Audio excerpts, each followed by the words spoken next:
Kwenye paa la ukumbi wa mikutano uliozama kwenye maji katika hoteli ya likizo katikati mwa Kenya, mamba anautajua.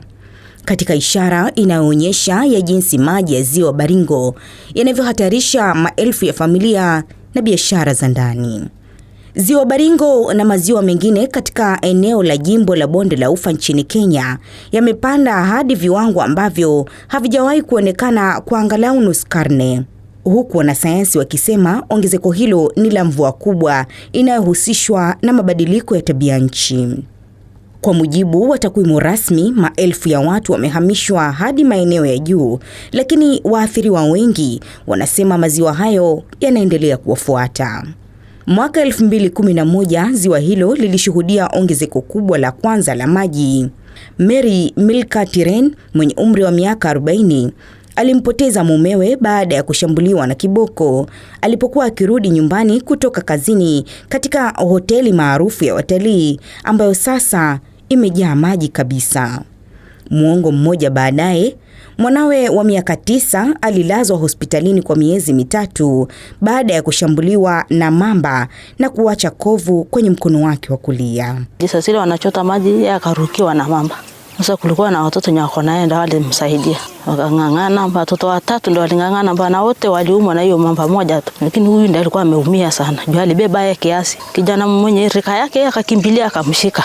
Huyu amelia akaambia mwingine, bwana usiniachilie. Huyu akarukia akamshika. Uchambuzi wa shirika la habari la AFP wa picha za satellite na NASA unaonesha eneo la uso wa ziwa Baringo limepanuka kwa 70% tangu mwaka 2010. Kutoka kilomita za mraba 138 hadi kilomita za mraba 234. Ziwa jirani la Bogoria ambalo linajulikana kwa viwango vyake vya juu vya sodium pia limekuwa kwa 21% katika kipindi hicho, likiongezeka kutoka kilomita za mraba 34 hadi 41.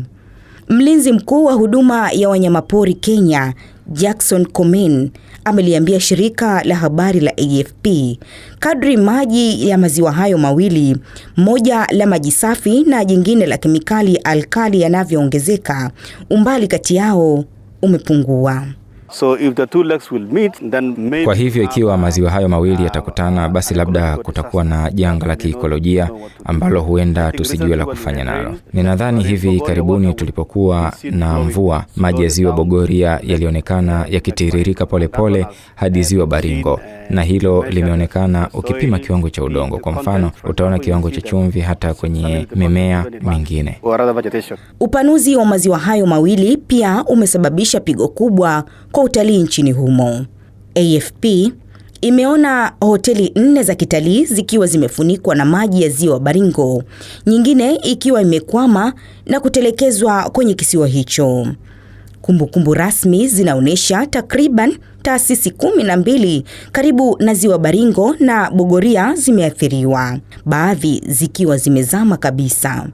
Wanafunzi takriban 240 na wafanyakazi katika shule ya msingi ya Kokwa Island huko Margat sasa lazima wavuke ziwa Baringo lililojaa mamba, huku safari nyingi za kivuko hicho zikipunguza muda wa kufanya kazi. Familia katika kisiwa hicho zinajua zinapaswa kuhama kadri maji yanavyosonga mbele, lakini fedha zinasalia kuwa tatizo kubwa. Mimi ni Nunu Mikenges, UFM.